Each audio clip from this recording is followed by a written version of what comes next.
Haleluya. Amin. Silakan duduk, saudara-saudara yang Tuhan kasihi. Terima kasih WL dan Singo sudah juga pemain musik.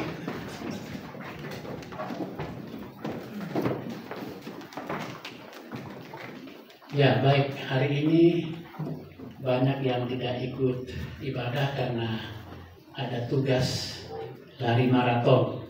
Lari maraton apa lari 5 kilo ya? Oh ya, bukan maraton ya. Maraton kan 42 kilo. Lari 5 kilometer di mana? Di Sragen itu ya. Bersama Ibu Agusti. Ya, baik. Tidak apa-apa seberapa yang kita hadir. Semua kita diberkati oleh Tuhan. Hari ini adalah hari yang Tuhan sediakan bagi kita untuk kita bersama-sama kembali beribadah kepada Tuhan.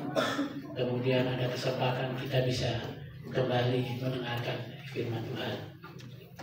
Bagaimana? Sudah siap dengar firman Tuhan? Siap. Haleluya.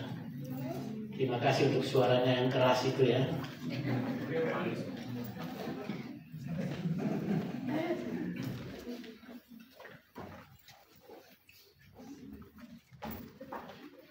Nah, baik saudara, sebelum firman Tuhan saya sampaikan, ya, yang menjadi inti firman Tuhan pada pagi hari ini saya sampaikan.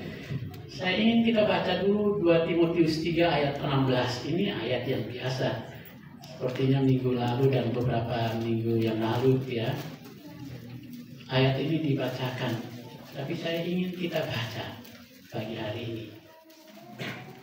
2 Timotius 3 ayat 16. Sudah ketemu ya? Yang bawa Alkitab, yang bawa Android ya. Silakan buka Alkitabnya ya. Saya berharap yang pegang Android HP fokusnya hanya di Alkitab ya. Bukan WA, bukan TikTok dan lain sebagainya ya. Oke, kita fokus kepada firman Tuhan pagi hari ini.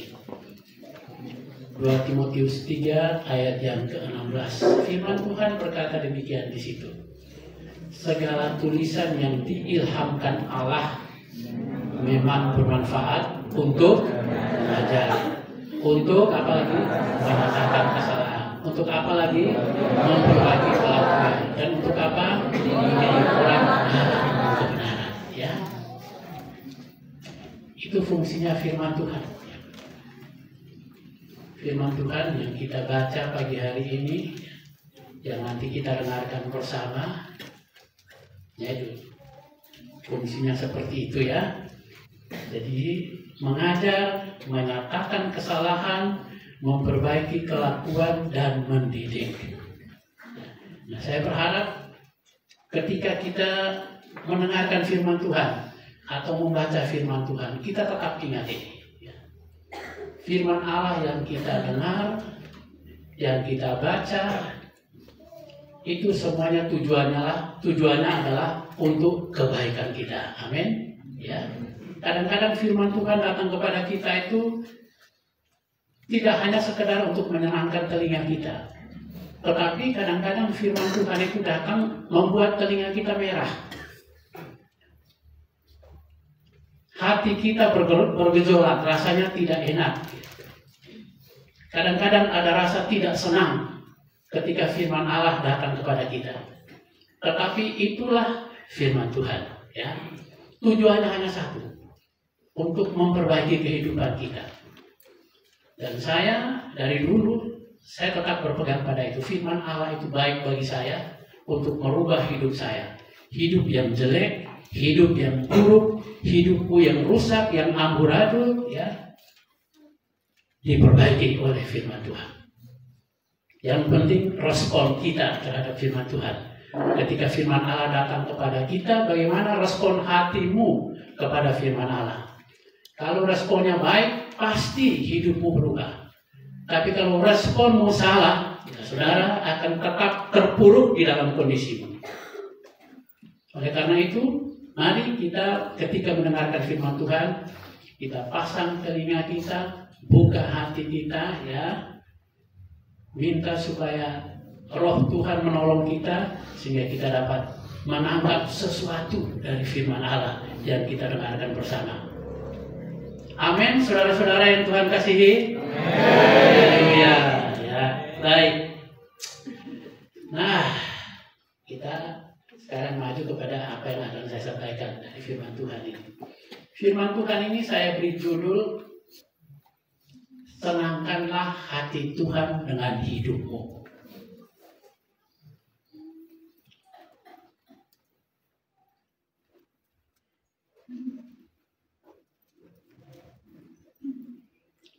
Senangkanlah hati Tuhan dengan hidupmu. Haleluya. Ini pasti mungkin ada yang sudah bisik-bisik. Wah, ini Om Yeskiel mau ngomong apa ini? Pasti ngomong firman Tuhan, ya. Tidak ada yang lain. Firman Tuhan yang saya akan sampaikan pagi hari ini. Nah, baik. Dari judul ini mungkin kita akan bertanya seperti ini, ya. Apakah Tuhan Allah kita itu mau disenangkan hatinya oleh manusia ciptaannya sendiri? Bukankah Allah kita itu Allah yang sempurna? Betul atau tidak? Tanpa kita menyukakan hatinya, dia itu sumber sukacita, sumber kesenangan. Jadi apakah kita manusia ini Tuhan mau kita menenangkan hatinya? Bisa nangkap ya pertanyaan ini. Kemudian pertanyaan yang kedua, kalaupun Tuhan mau disenangkan hatinya, apakah ia bisa disenangkan hatinya oleh kita manusia ciptaannya yang sangat terbatas ini? Semua kita menyadari bahwa kita ini manusia ciptaan Tuhan yang terbatas, betul atau tidak? Kita ini bukan maha, kita ini terbatas. Nah, oleh karena itu mungkin ada pertanyaan yang muncul seperti itu. Apakah Allah kita itu bisa disukakan, disenangkan hatinya oleh kita ciptaannya yang sangat terbatas ini? Nah, baik, kita baca dulu, ada 2 ayat, ya. Silakan buka Yeremia 32 ayat 41.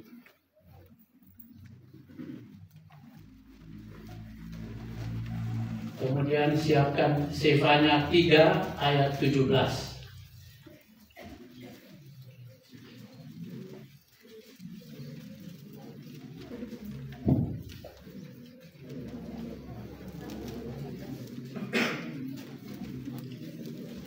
Baik, kalau sudah ketemu, belum ya. Ada di perjanjian lama, jangan cari di perjanjian baru, ya. Saya harus bilang begini, karena ada yang memang kitab itu tidak pernah dibaca. Disimpan biar tetap baru. Kalau Alkitabnya lecet sedikit, aduh sayang ya, Alkitab saya ini kok jadi lecet. Ya untuk apa Alkitab dibeli? Ya untuk dibaca.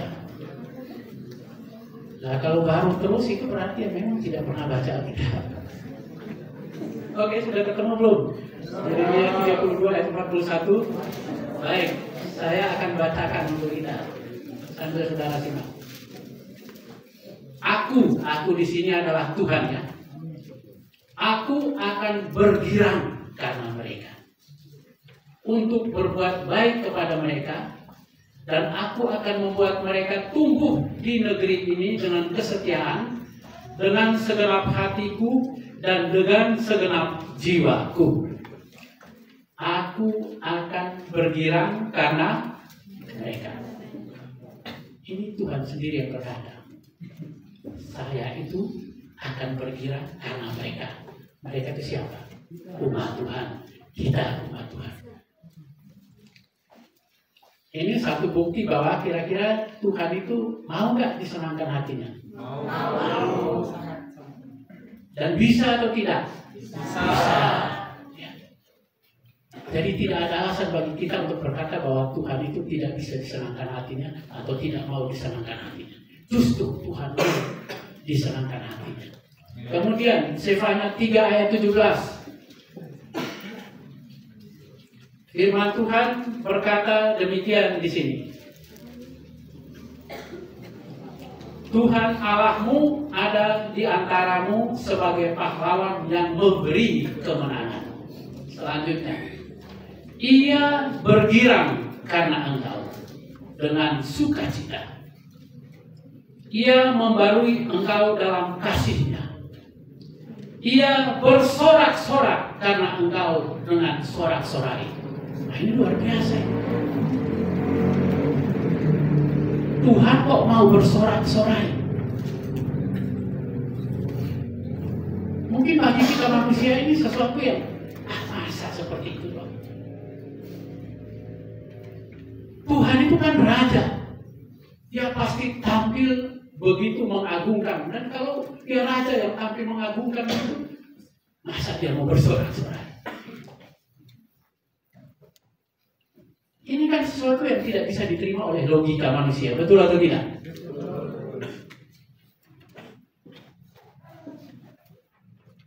Mana ada raja yang duduk di tahta kerajaannya lalu kemudian bersorak-sorai kegirangan, loncat-loncat dan lain sebagainya, kecuali Raja Daud ya. Karena dia mengerti firman Tuhan.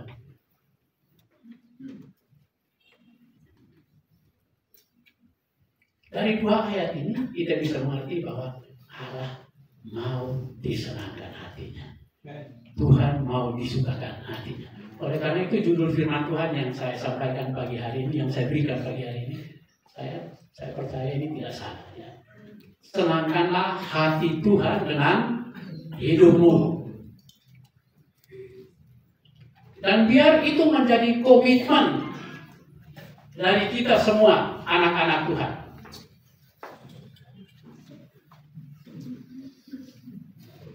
Kita mau punya komitmen untuk hidup menyukakan, menyenangkan hati Tuhan. Saya mau tanya, kalau saudara di rumah, apakah saudara punya kerinduan menyenangkan hati papa mamamu? Mantap semuanya. Pasti kalian ini bukan anak-anak pemberontak ya, kalau di rumah pasti.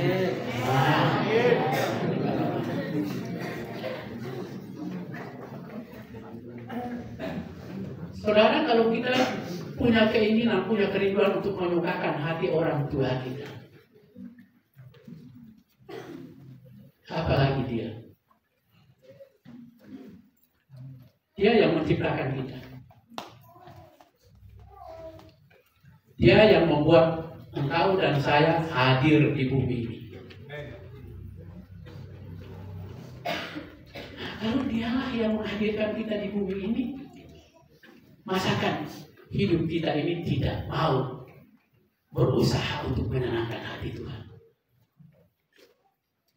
Kalau seperti tadi Anda sudah katakan bahwa Anda punya kerinduan untuk menyenangkan hati orang tuamu, ayah dan ibumu, kita juga berusaha untuk bisa menyenangkan hati Bapa kita di surga. Hati Tuhan Allah kita. Dia yang sudah mengasihi kita dengan kasih yang sempurna, sudah menebus kita dari dosa dan pelanggaran kita. Harusnya kita ini orang-orang yang binasa, yang tidak punya pengharapan, yang harusnya kehilangan segala-galanya. Tetapi karena kasih karunia-Nya yang begitu besar dalam hidup kita, melalui Yesus Kristus Tuhan, Ia menebus saudara dan saya. Hari ini kalau saudara duduk di sini, saya berdiri di sini, sama seperti keadaan kita, ini semua karena kasih karunia Dia, Bapa yang di surga, Allah yang baik itu. Amin.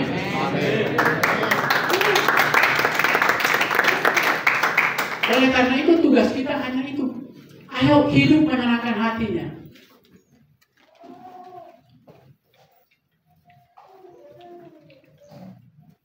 Buatlah hidupmu sedemikian rupa sehingga ketika Tuhan melihat kita, melihat saudara dan saya, hati Tuhan disenangkan. Saudara, ketika Tuhan selesai menciptakan Adam dan Hawa, menjadikan Adam dan Hawa ya, Alkitab di dalam Kejadian 1 ayat 31 ya, di situ firman Tuhan berkata, maka Allah melihat segala yang dijadikannya itu sungguh amat baik. Tuhan melihat apa yang sudah Ia ciptakan, apa yang sudah Ia kerjakan itu, dan Ia berkata, ini sesuatu yang sangat baik yang sudah aku lakukan. Saudara, kalau firman Tuhan berkata seperti itu, kira-kira di hati Tuhan itu apa yang ada di hati Tuhan? Waktu Dia melihat bahwa itu sungguh sangat baik, kira-kira apa yang ada di hati?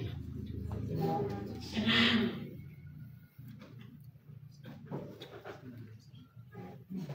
Allah gembira.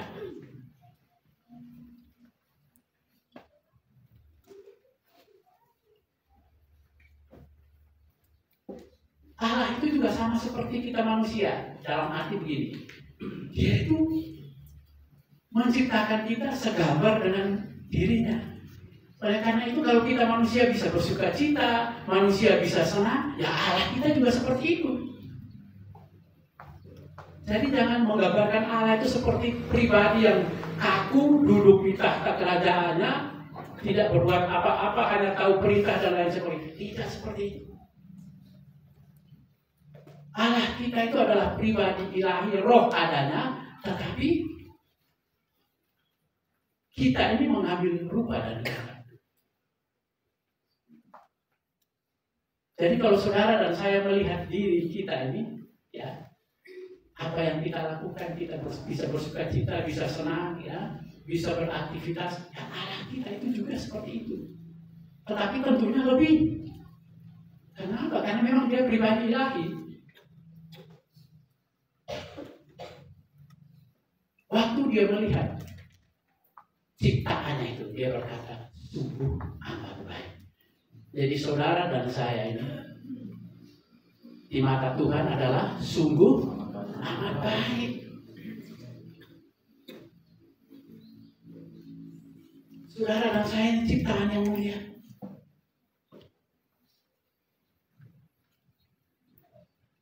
Ada banyak ciptaan Tuhan di jagat raya ini, tetapi hanya manusia saja yang dimahkotai dengan kemuliaan. Kita manusia ini ciptaan mulia. Oleh karena itu, kalau Tuhan sendiri sudah melihat kita dan menghargai kita sedemikian rupa, sungguh sangat baik. Mari kita juga mau melihat diri kita ini sebagai pribadi yang memang sungguh sangat. Berani nggak saudara katakan kepada diri, saya ini sungguh sangat baik. Sekali lagi. Puji Tuhan. Kalau saudara berani berkata begitu, berarti saudara sadar bahwa dirimu itu adalah ciptaan yang sempurna, sungguh sangat baik di mata Tuhan. Tapi kalau saudara masih ragu-ragu untuk berkata seperti itu, ya dirimu dipertanyakan.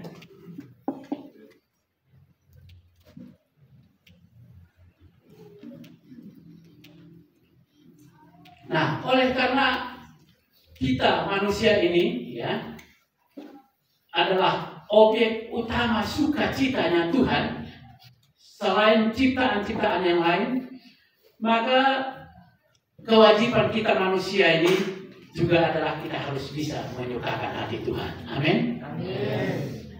Nah, saudara yang Tuhan kasihi, kita bersyukur kita menjadi ciptaan baru setelah kita terima Tuhan Yesus sebagai juru selamat kita. Kita bukan lagi manusia yang disebut sebagai manusia berdosa, tetapi kita adalah manusia-manusia yang sudah diubahkan di dalam kasih Tuhan, melalui kasih Tuhan, lewat pekerjaan Yesus Kristus di atas kayu salib. Oleh karena itu hari ini kita bisa melihat diri kita ini sebagai ciptaan-ciptaan baru. Saudara aminkan apa enggak ini?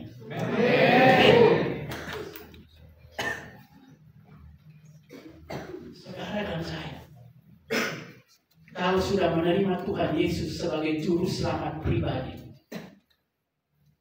maka posisi hidupmu saat ini adalah sebagai ciptaan yang baru. Yang lama sudah berlalu dan yang baru sudah datang. Itulah hidup kita semuanya. Saudara yang duduk di depan saya dan saya yang berdiri di sini, kita semua adalah ciptaan baru. Kita milik kepunyaan Tuhan. Dia sendiri yang memperbarui hidup kita. Dia yang membuat kita menjadi baru.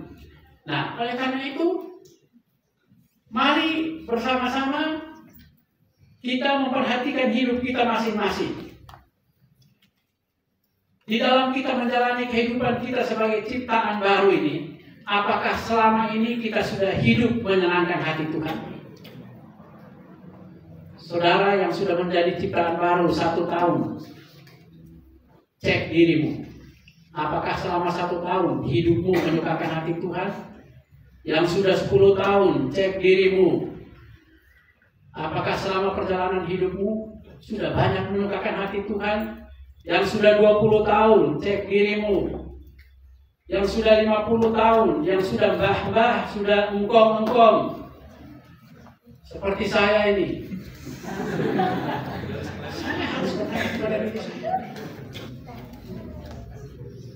Sudah puluhan tahun saya iring Tuhan.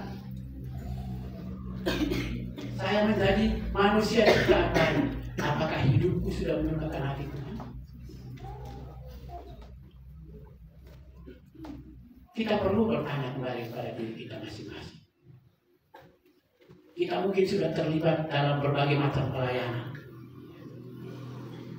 Bahkan kadang-kadang kita merasa bangga dengan pelayanan kita. Mungkin. Apakah hidup kita sudah menyukakan hati Tuhan?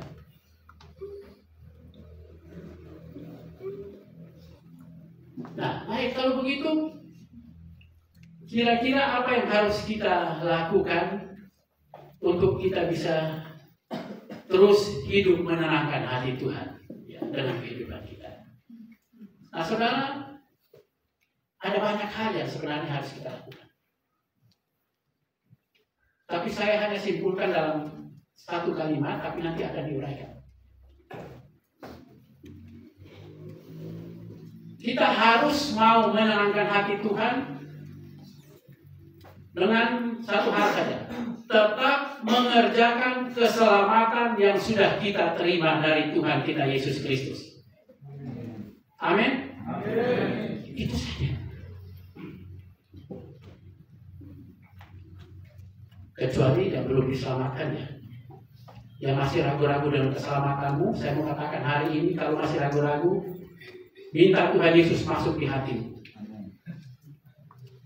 Agar supaya Anda tidak ragu-ragu dengan keselamatanmu.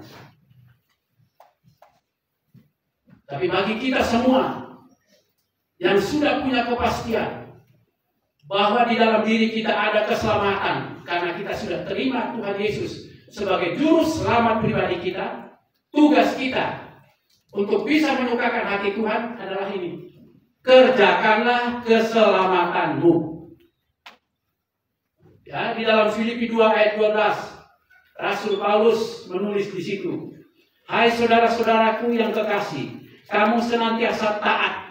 Karena itu tetaplah kerjakan keselamatanmu dengan takut dan gentar." Itu saja.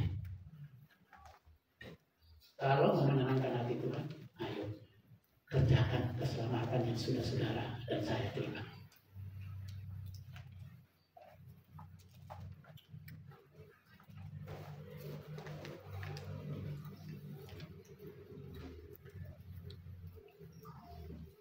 Saudara, di dalam Alkitab ada banyak ayat yang menulis tentang kemurkaan. Firman Tuhan berkata dengan tegas, ada banyak ayat. Akan ada banyak orang yang murtad. Saudara, kalau bagi saya murtad itu berarti memang dia berbalik. Sebelumnya dia di sini, tapi kemudian berbalik dari sini ke sini. Jadi artinya sebelumnya dia adalah anak Tuhan yang sudah mengecap kasih karunia Tuhan, yang hidup benar, tetapi kemudian dia berbalik lagi. Itulah yang disebut sebagai apa? Murtad. Dan ayat-ayat di dalam Alkitab banyak menuliskan tentang ini. Akan ada banyak orang yang gugur imannya. Oleh karena itu, ya firman Tuhan datang kepada kita, kalau kita mau tetap bisa bertahan di dalam iman percaya kita, tugas kita hanya satu, kerjakan keselamatan kita. Orang yang mengerjakan keselamatannya adalah orang yang tidak anggap enteng keselamatan yang sudah diterimanya. Tapi kalau orang tidak mau memperhatikan anugerah keselamatan yang sudah dia terima dari Tuhan Yesus, lalu kemudian berusaha di dalam pertolongan Tuhan mengerjakan keselamatan itu,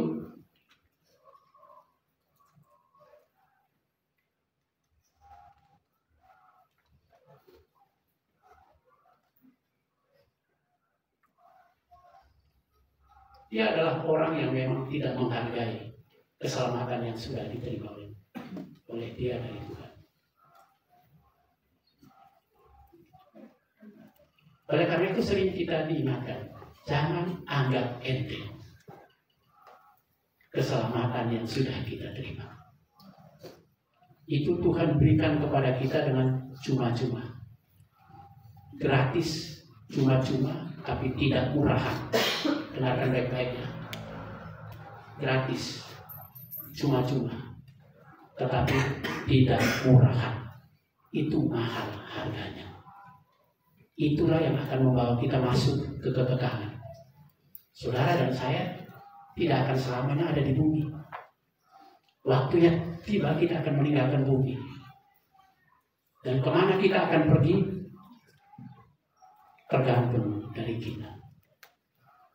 Kalau saudara yang sudah menerima anugerah keselamatan, Tuhan hanya ingin kerjakanlah keselamatan yang sudah kita terima.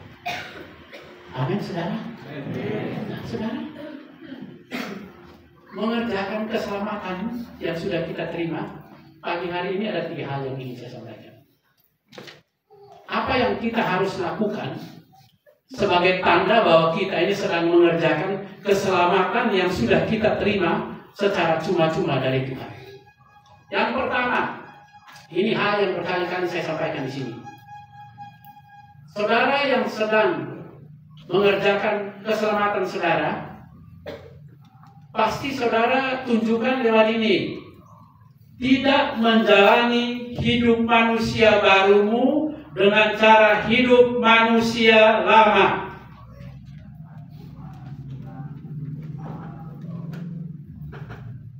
Firman Tuhan dengan tegas sudah katakan bahwa kita ini adalah ciptaan baru. Betul atau tidak? Yang lama sudah pergi. Yang barulah yang datang dalam hidup kita. Nah, kalau yang baru datang dalam hidup kita, kira-kira gaya hidup kita, cara hidup kita harus ikut yang mana? Yang mana? Yang baru dong.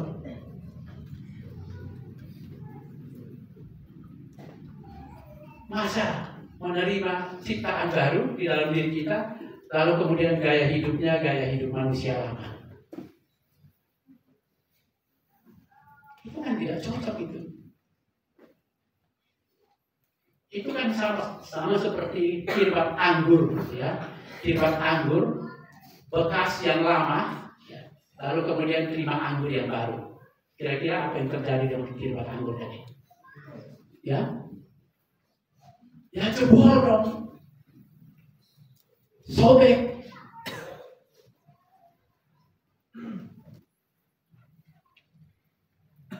Oleh karena itu, Mari coba perhatikan ini ya. Kita ini ciptaan baru.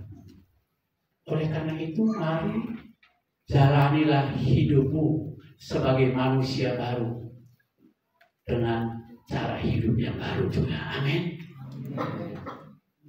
Kalau saudara lakukan itu menunjukkan bahwa memang saudara sedang mengerjakan keselamatanmu dengan takut dan gentar, seperti yang dikatakan oleh firman Tuhan.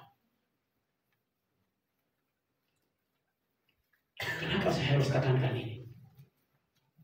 Karena ada banyak orang percaya menyebut diri sebagai pengikut Kristus, ngaku-ngaku sebagai pemimpin kaum muda, pemain musik yang aktif di gereja, berbagai macam pelayanan ditampilkan, diceritakan. Seperti saya dulu sebelum di dalam Tuhan, saya bangga-banggakan diri saya sebagai anak majelis gereja. Di mana-mana saya cerita saya ini anak majelis gereja loh ya. Padahal hidupnya nggak benar.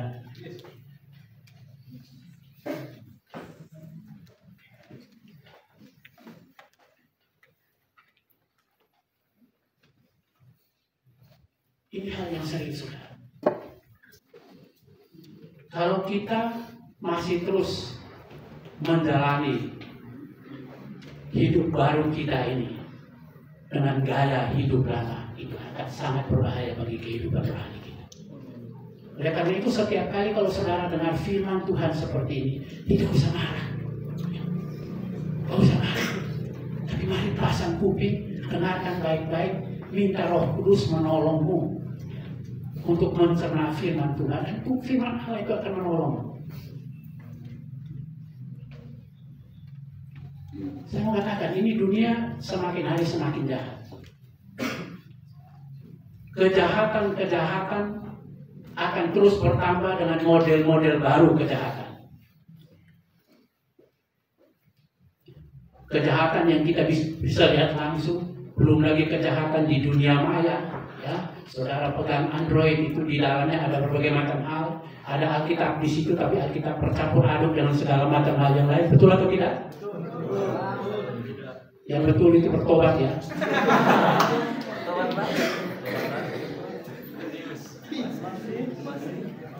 Buka Android, baca Alkitab, tapi kemudian digeser lagi. Nggak tahu apa lagi yang dilihat. Nah, saya katakan hati-hati dengan cara hidup seperti begini.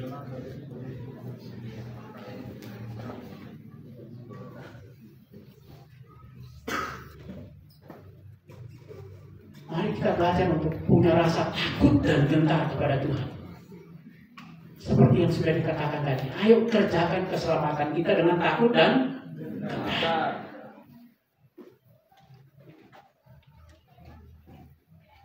Takut gentar kepada Allah.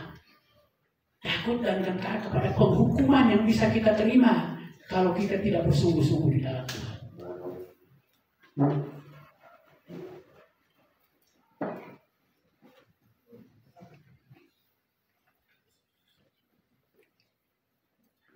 Saya selalu berkata di sini, berkali-kali saya katakan, kalau saudara ada di tempat ini sebenarnya tempat di mana saudara belajar untuk terbuka dibentuk oleh Tuhan.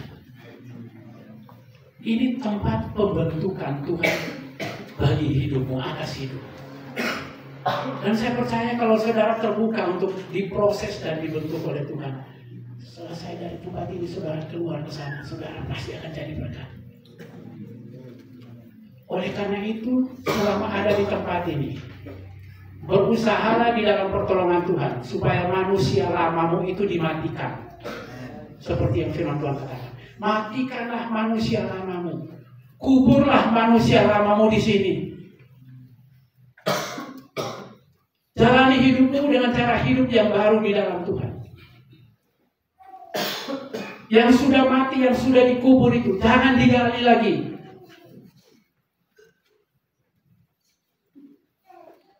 Kalau mayat sudah dikubur kemudian digali, apa yang terjadi? Bau busuknya menamar kemana-mana. Begitu juga dengan kehidupan rohani kita. Kalau yang lama kita sudah kubur, sudah biar dia di situ. Biar dia mati, Dan mari kita jalani hidup yang baru.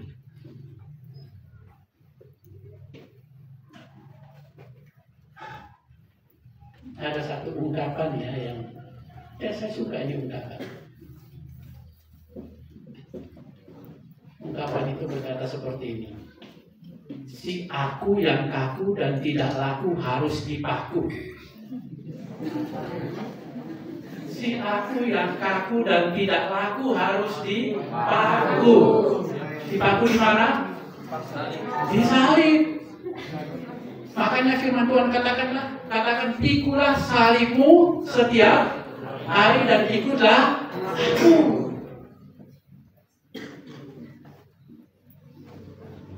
Kita harus pikul salib kita setiap hari.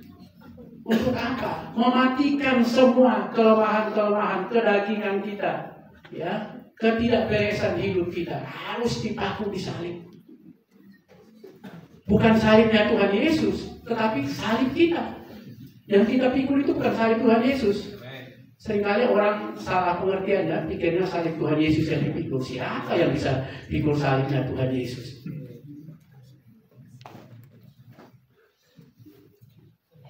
Harus pikul salib kita setiap hari. Dan matikan itu keinginan-keinginan daging. Seringkali ada tarikan-tarikannya. Saudara mau berbuat baik, tapi yang jahat itu sudah ada, ya, di pintu hatimu, lalu kemudian berkata, ikut yang ini saja, ikut yang ini saja. Saudara harus bisa melawan itu. Tarikan keinginan dunia itu akan begitu kuat. Ingin menarik saudara, menyeret saudara untuk melakukan yang tidak benar. Tapi saudara harus bisa berkuasa atasnya. Ya. Seperti apa yang dikatakan oleh Allah kepada Kain. Mari kita baca itu ayat. Ya. Silakan buka di Kejadian. Kejadian berapa ya?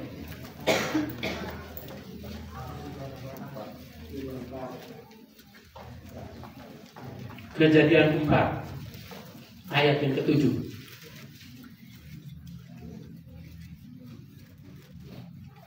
Sudah ketemu, saya bacakan untuk kita. Apakah mukamu tidak akan berseri jika engkau berbuat baik? Tetapi jika engkau tidak berbuat baik, dosa sudah mengintip di depan pintu. Ia sangat menggoda engkau. Tetapi engkau harus bagaimana? Bagaimana? Berkuasa atasnya. Kita harus punya komitmen untuk bisa berkuasa atas keinginan-keinginan daging yang sering muncul dalam diri kita. Apalagi kalian yang masih muda ini. Saya yang tua saja tetap bergumul. Yang sudah tua seperti saya ini mau apa lagi? Tetapi tetap harus masih bergumul. Apalagi kalian yang masih muda ini. Masih kuat, masih semangat, gairahnya masih bernyala-nyala. Ada banyak hal yang kalian inginkan. Kalian harus bisa berkuasa atas tarikan-tarikan dunia, keinginan-keinginan daging yang mencoba untuk masuk dalam diri.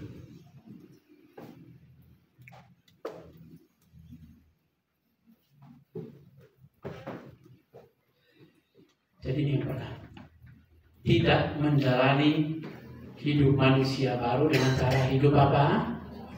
Manusia lama. Ya.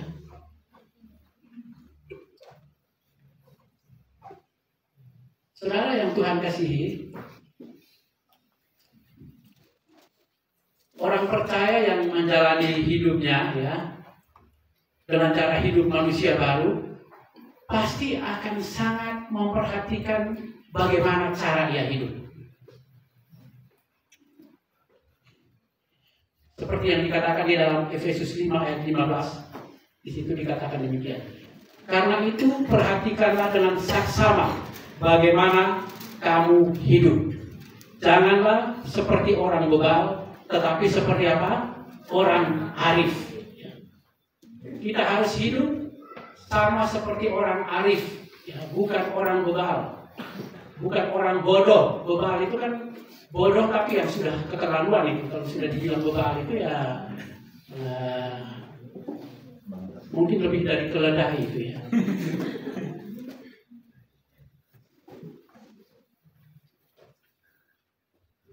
Kita harus hidup seperti orang arif. Kita harus mampu untuk menangani kelemahan-kelemahan yang ada di dalam diri kita. Saudara, mari kita lihat contoh Raja Daud. Daud ini pernah berbuat dosa, betul atau tidak? Bahkan dosanya itu dosa yang luar biasa, dosa yang besar. Tetapi bersyukur, dia adalah manusia Allah yang berjuang, berusaha untuk mengerjakan keselamatan yang sudah dia terima dari Tuhan. Oleh karena itu, ketika ia jatuh di dalam dosa dan kemudian Nabi Nathan datang kepadanya, menegur dia bereaksi dengan baik. Padahal dia seorang raja, ditegur oleh seorang yang ada di bawahnya, memang nabi, tetapi kan di bawah Raja Daud. Raja Daud adalah seorang raja. Dan ketika Nabi Nathan datang dan menegur dia, menasihati dia,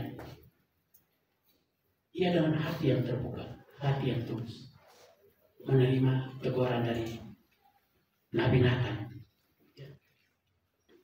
Di dalam 1 Samuel 12 ayat 9,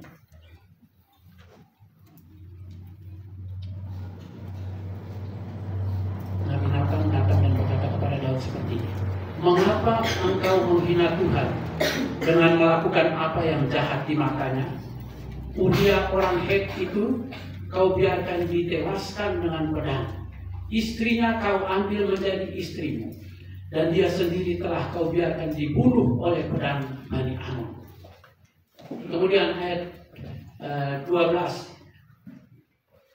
dan 13.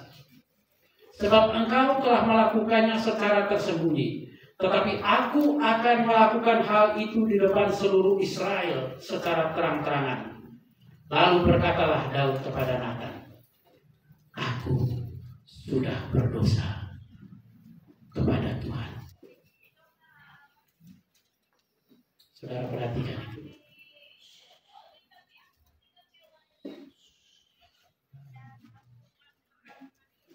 Keluar saja, keluar dan dimatikan aja. Keluar saja, non, ayo keluar.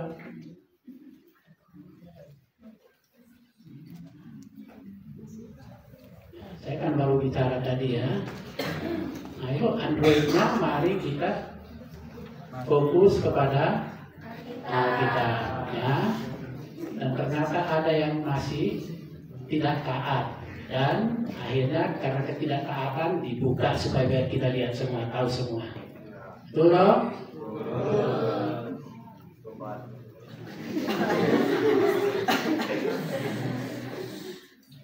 Sudah, tidak usah salahkan orang lain.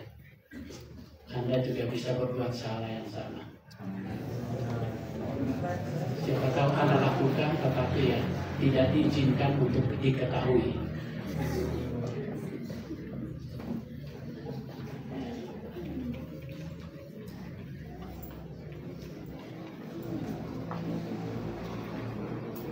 Mari kita perhatikan. Ketika Nathan menegur Raja Daud, ia bereaksi secara benar. Dia katakan seperti ini,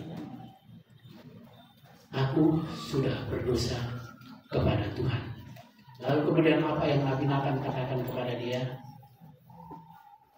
Dan Nathan berkata kepada Daud, Tuhan telah menjauhkan dosamu itu, engkau tidak akan mati. Saudara perhatikan,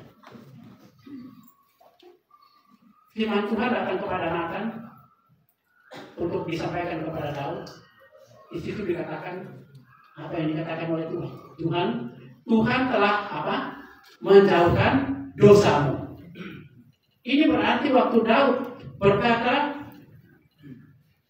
aku sudah berdosa kepada Tuhan, kira-kira yang diungkapkan oleh Daud itu keluar dari hati yang tulus atau hanya asal omong saja? Pasti dari hati yang tulus. Mari kita belajar dari Raja Daud. Kita juga perlu berdoa minta ampun kepada Tuhan ketika kita berbuat kesalahan. Tetapi mari belajar ketika saudara berdoa meminta ampun kepada Tuhan, lakukanlah itu dengan hati yang bagaimana? Hati yang tulus. Jangan asal ucap saja. Bapa kami yang di dalam surga, datanglah kerajaan, jadilah kehendak-Mu, dan ampunilah segala dosa yang sudah kami lakukan, seperti kami juga sudah apa itu? Seringkali kan kita ucapkan begitu saja. Hanya ucapan lip service saja. Ucapan di mulut saja. Dan kira-kira Tuhan terima nggak itu doa yang seperti begitu? Jangan harap Tuhan terima. Kalau hanya omong doang, tidak keluar dari hati yang tulus,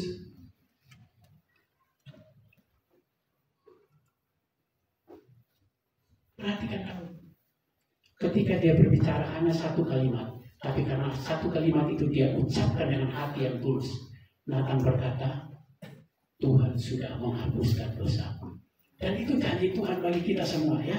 Di dalam 1 Yohanes 1 ayat 9 dikatakan, jika kita mengaku dosa kita, maka Ia adalah setia dan adil, sehingga Ia akan mengampuni segala dosa kita dan menyucikan kita dari segala kejahatan.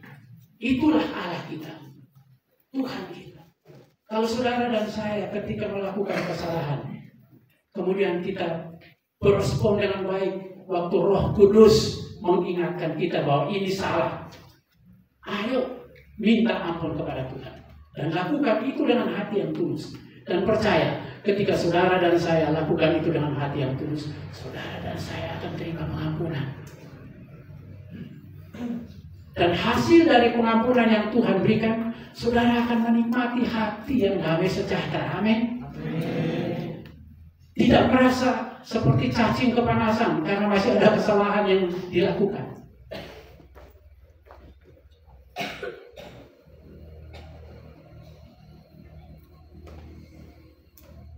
Mari kita lakukan ini semua sebagai wujud daripada kita ini sedang melakukan kehendak Tuhan. Kita sedang mengerjakan keselamatan yang Tuhan berikan kepada kita. Nah, baik. Kemudian kita lanjut lagi. Yang kedua, apa yang harus kita lakukan sebagai tanda bahwa kita ini sedang mengerjakan keselamatan yang sudah Tuhan anugerahkan kepada kita?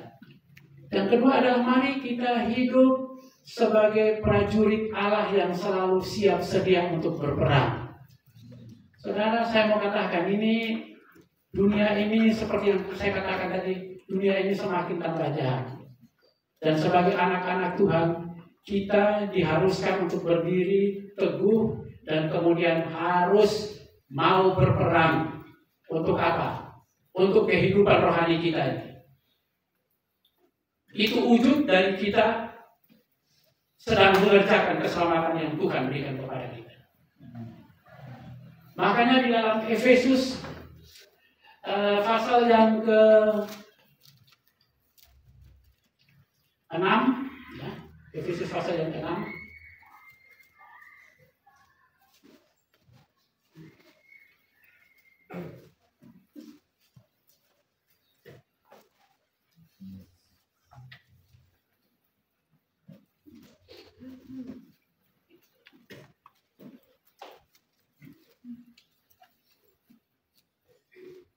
ayat yang ke-11 di situ dikatakan demikian.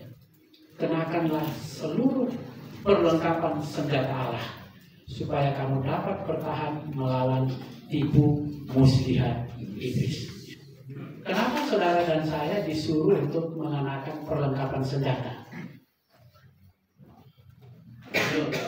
Kenapa? Ya, sebagai pertahanannya. Pertahanan. Kenapa harus bertahan? Karena kalau mengenakan perlengkapan perang itu kira-kira untuk apa? Untuk perang. Masa saudara mengenakan perlengkapan perang terus kemudian ke pasar?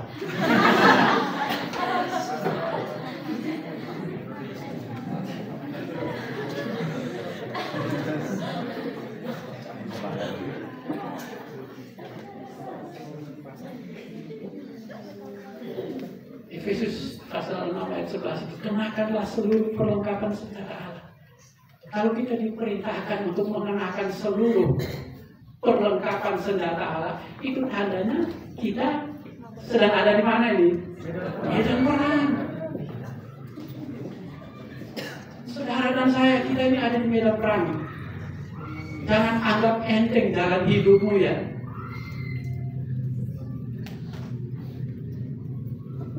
Jangan anggap hidup ini santai-santai saja.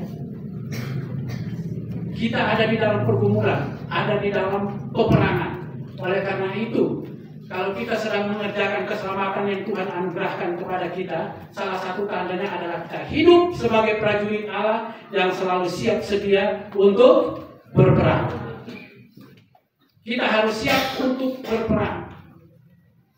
Karena apa? Karena firman Tuhan sendiri juga katakan bahwa iblis itu dengan panah berapi sedang siap-siap untuk memanah kita. Ini alam roh saudara. Jadi jangan saudara bayangkan saudara itu sedang ada di mana begitu lalu tiba-tiba terus ada yang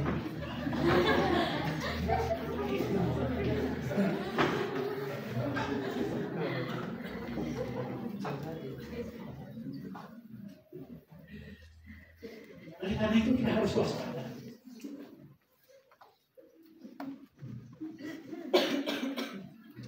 Tapi kita bersyukur peperangan yang kita hadapi ini, firman Tuhan katakan peperangan yang kita hadapi ini adalah peperangan miliknya siapa? Tuhan. Tuhan yang mengharuskan kita berperang, Dia ada di situ. Mari kita lihat kembali ke Perjanjian Lama ya, Goliat dan Daud. Waktu Daud berhadapan dengan Goliat, ya mumpung ini lagi perang antara Israel dan Palestina, ya kita baca aja dulu.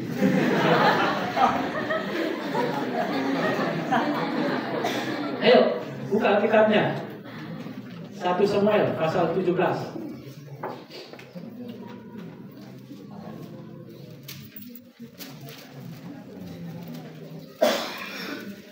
Masih ada waktu untuk saya ya. Sudah ketemu? 1 Samuel 17 ayat 47 bagian B.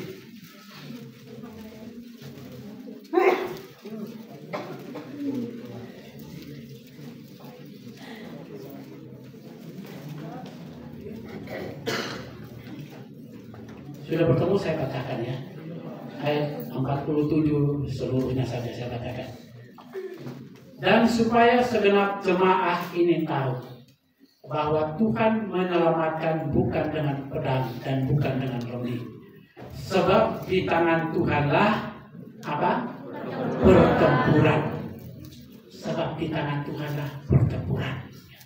Peperangan rohani yang kita hadapi ini adalah peperangannya Tuhan. Kita bersyukur. Allah yang punya peperangan itu. Tetapi kita harus ada di tempat perang itu. Betul atau tidak? Betul. Waktu Daud ngomong begini, apakah dia ada di seberang bukit sana dengan tentara Israel yang lagi ongkang-ongkang ya, karena memang mereka takut dengan Goliat, atau dia sudah maju ke depan? Sudah maju. Sudah turun bawa ali-alinya, bawa tongkatnya, dia sudah maju. Dia ada di medan perang. Baru dia ngomong begitu. Pertempuran ini milik Tuhan, tapi aku ada di medan perang. Kita juga harus seperti itu. Pertempuran yang kita hadapi, pertempuran rohani yang kita hadapi sehari-hari, itu pertempurannya Tuhan, tapi kita harus ada di medan perang. Kita harus bertindak, harus melakukan sesuatu.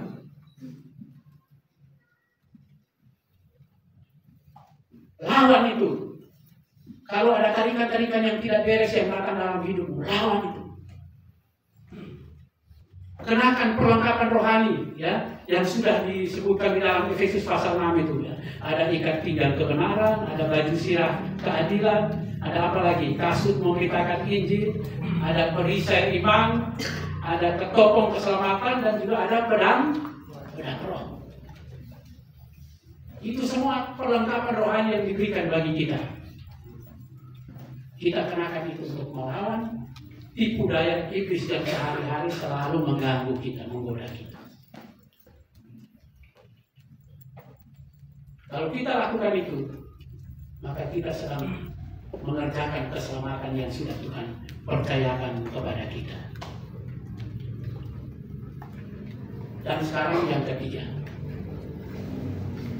kalau saudara sedang mengerjakan keselamatan yang Tuhan sudah anugerahkan kepada saudara, maka yang ketiga, itu saudara pasti punya kerinduan yang kuat untuk bertumbuh dalam kehidupan rohani saudara.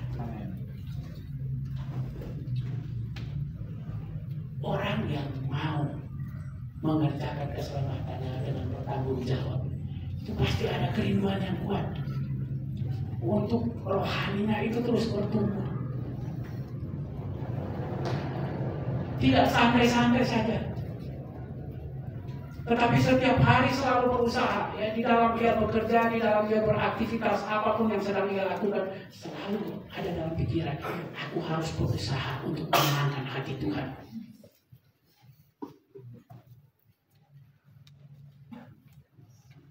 Kita tidak bisa punya alasan, saya terlalu sibuk, hari ini tugas terlalu banyak untuk saya, ya.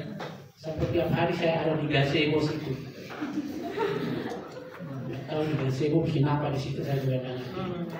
Dan kali kalau saya lewat situ ya selalu mesti semuanya tunduk, kayaknya belajar serius. Tapi saya hanya berpikir ini belajar atau karena pas Om Yeskia lewat terus kemudian serius melihat. Hanya bilang saja.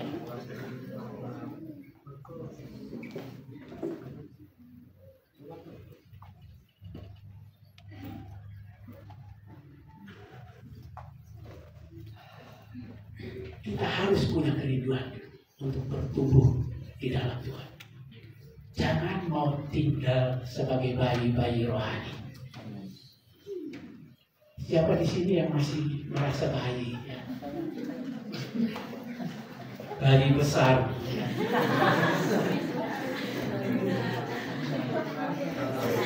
Bayi kok sudah kumisan.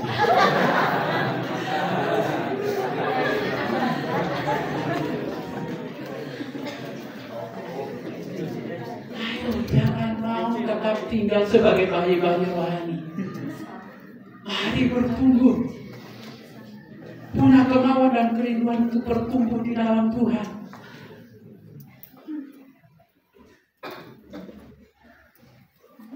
Saudara bisa bertumbuh itu hanya kalau mau baca firman Tuhan. Amin. Saya mau tanya, pernah nggak baca firman Tuhan? Ya. Bagi mahasiswa IKBP, tolong dengarkan ini ya. Jangan saudara berpikir, saya ini kan kuliahnya sekuler, besok kan saya akan jadi ini. Jadi kan tidak perlu harus baca Alkitab, tidak perlu harus belajar Alkitab. Oh, jangan katakan begitu ya. Jangan berpikir begitu ya. Itu bahaya.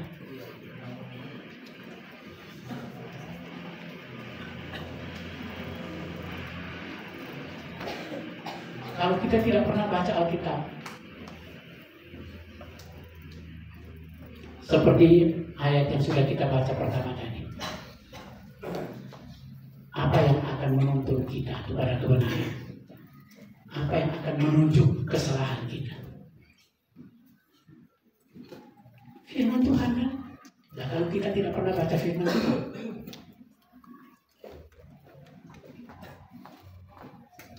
bagaimana kita bisa tahu bahwa kita sedang melakukan kesalahan? Bahkan kadang-kadang buat salah, anggap salah itu biasa kok. Buat pelanggaran-pelanggaran, anggap biasa. Dan bahkan kadang-kadang berpikir, alah, hal kecil, hal sepele saja kok harus diatur.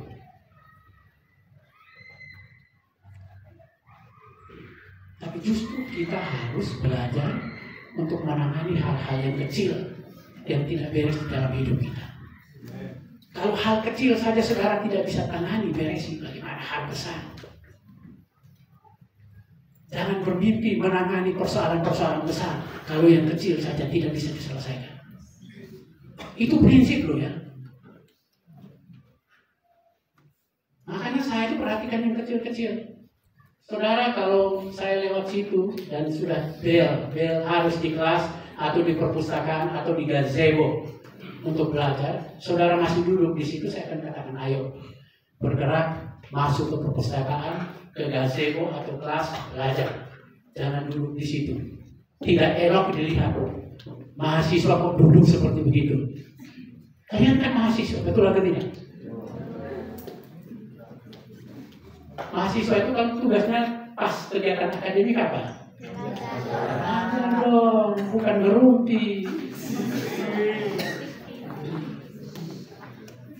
Makanya jangan salahkan saya kalau saya sering perlu hal-hal kecil saya perhatikan.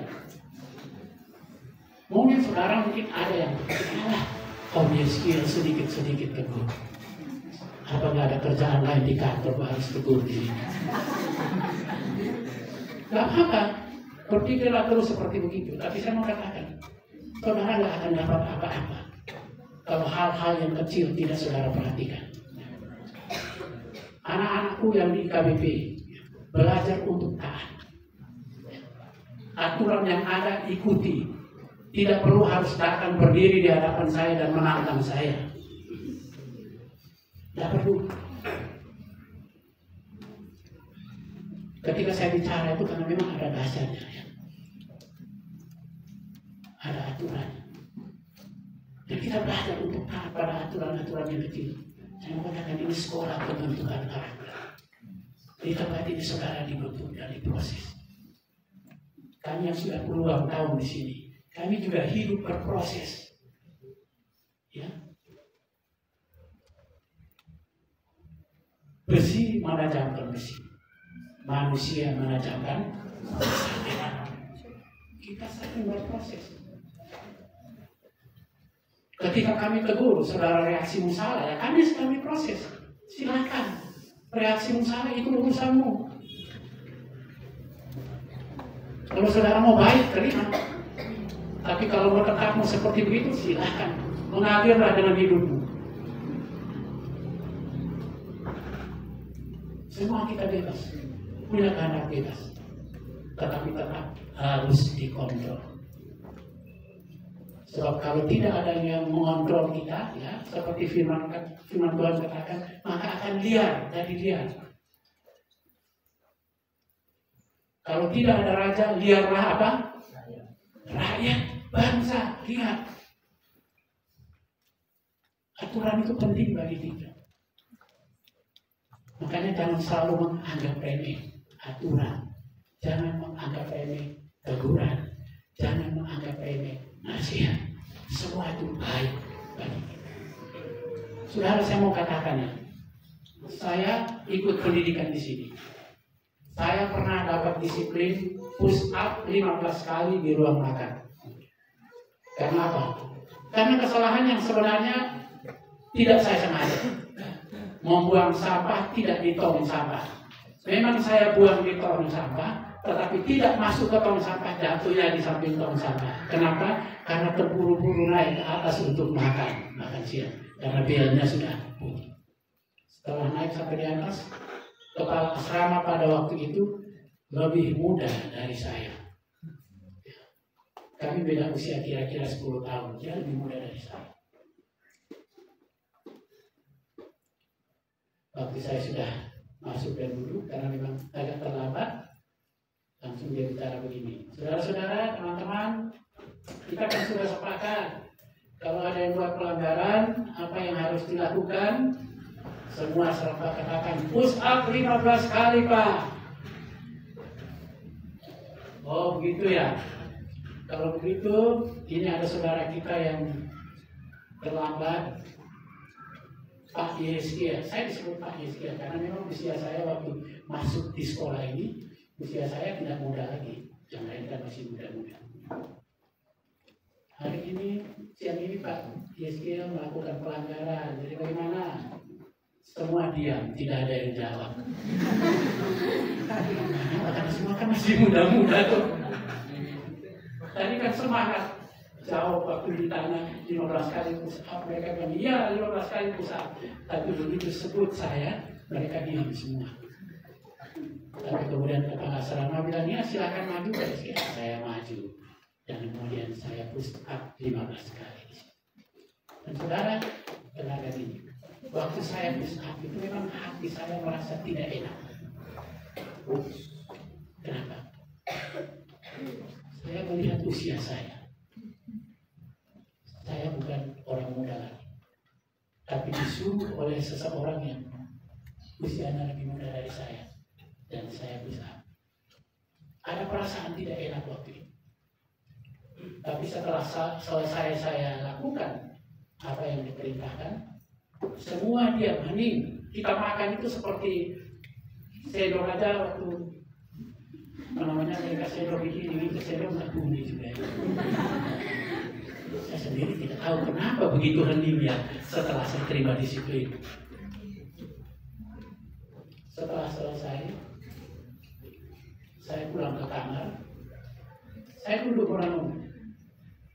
Saya berkumpul dengan pikiran saya dan hati saya sendiri. Tapi setelah itu ada suara yang berkata kepada saya, kamu harus terima ini. Kamu dibentuk juga. Usiamu lebih tua dari kepala asrama. Kamu harus terima itu. Supaya kamu belajar untuk menghargai yang muda sebagai pemimpin. Saudara, waktu saya dengar itu bisikan di hati saya terus katakan amin. Dan setelah saya katakan begitu, saya keluar ketemu dengan dia itu seperti tidak ada apa-apa. Bahkan ketika saya duduk di sampingnya, beliau ngomong dengan saya agak segan bicara dengan saya. Saya harus duluan bicara dengan dia. Nah, ini kita belajar dari hal-hal yang kecil seperti ini. Mari belajar bereaksi dengan benar. Ketika saudara ditegur, saudara dinasihati, bahkan didisiplin. Bisa ikut saya ya, anak-anakku. Kita semua ini mengalami proses Tuhan. Jangan berpikir kalian saja. Kita yang tua-tua ini juga mengalami proses Tuhan. Dan bersyukur sampai hari ini Tuhan tetap memelihara kita semua, termasuk saya.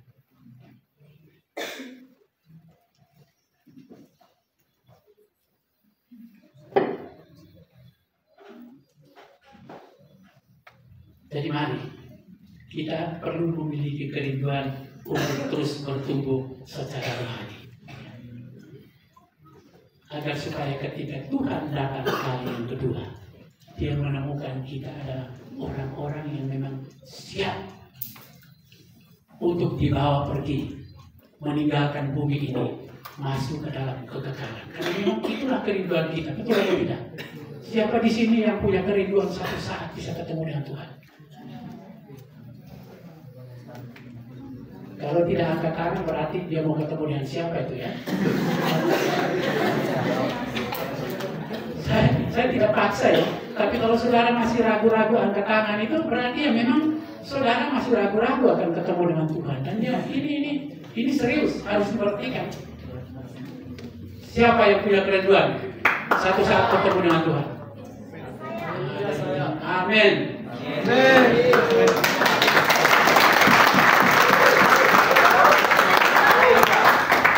Kiranya firman Tuhan memberkati kita.